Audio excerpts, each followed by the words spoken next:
এবার আমরা প্রবেশ করি শ্রী বামন অবতারের কথায়। বর্ষা আরম্ভ হয়েছে।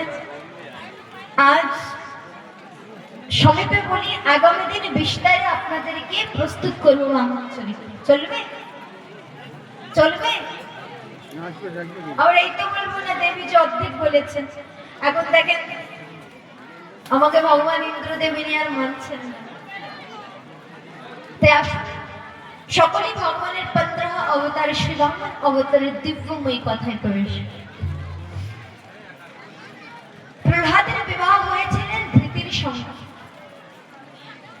আর ধৃতি থেকে একটি পুত্র উৎপন্ন হয়েছিলেন বিরোচন। বিরোচন প্রহ্লাদের পুত্র ছিলেন, কিন্তু তার ভিতরে ভক্তির সঙ্গে সঙ্গে অভিমান ছিলেন দৈত্য। তিনি ইন্দ্রের সঙ্গে যুদ্ধ করে স্বর্গলোককে নিয়েছেন। তখন ইন্দ্র ভগবান কি করেছিলেন? বিরোচনকে বধ করেছিলেন ভগবান ইন্দ্রের কাছে।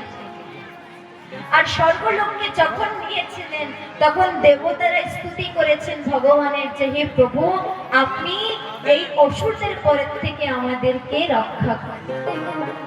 তখন ভগবান তিনি কশ্যপ মুনির স্ত্রী মা দেবহূতির গর্ভে থেকে ভাদ্র মাসের শুক্ল পক্ষে বামন জয়ন্তীতে জন্মগ্রহণ করলেন।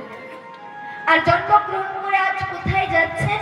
জগৎ হরি শ্রী হরি রাজা বলির দ্বারে ভিক্ষার জন্য যাচ্ছেন। আর ভগবান বলির কি করছেন? দৈত্যগুরু শুক্রাচার্যের সঙ্গে মিলে 100 অশ্বমেধ যজ্ঞ আরম্ভ করতে। 99টা অশ্বমেধ যজ্ঞ পূর্ণ হয়েছে। আর একটা যদি হয়ে যেত তার উপরান্ত এমন শক্তি অর্জন করত যে বলি রাজা কেমন কেউই ছিল না যে পরাস্ত করে।